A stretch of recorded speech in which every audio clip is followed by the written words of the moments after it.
It says here, by the unity of God, we mean that there is but one God, and that the divine nature is undivided and indivisible. So it's one God. But the doctrine of the Trinity is not a truth of natural theology. Think about that. The doctrine of the Trinity is not a truth of natural theology. In other words, you can't just understand it like you can understand science in this world. It's not a truth of natural theology, but of revelation. Revelation. You know, if I have time, I like to tell people that the whole world is a Trinity. In Romans chapter 1, verse 20, since we're there, a very familiar verse, so Romans chapter 1, verse 20, it talks about the God who lives, the God who exists. Where's my question? There it is. The God who lives created everything. In verse number 19, Romans chapter 1, verse number 19, it says, because that which,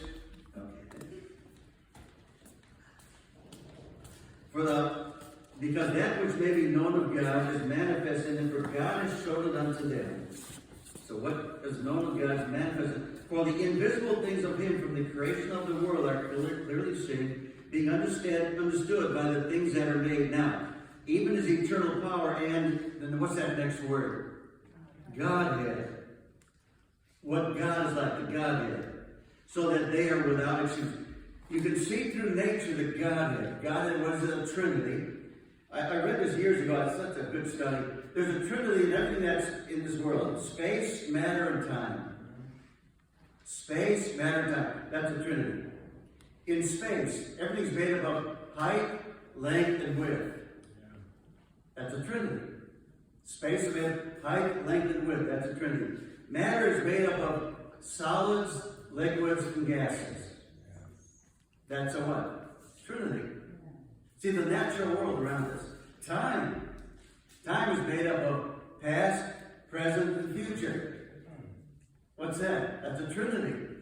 See, God is manifested in the natural world around us. He created this world. He's a triune God, a Trinity, and therefore in his creation we see the Trinities. In his creation. Space, matter, and time. Each one of them is a Trinity also. Even music has melody, harmony, and rhythm. Even in music, that's a Trinity too. So many different things like this. So it's hard to explain the Trinity to someone who does not want to believe it. There's the real problem. There's the real problem. So explain the Trinity, like I said, the theology books, they explain it, they talk about it there. I can loan you these books if you promise to give them back to me. Secondly, another question here. Please explain the Holy Spirit in the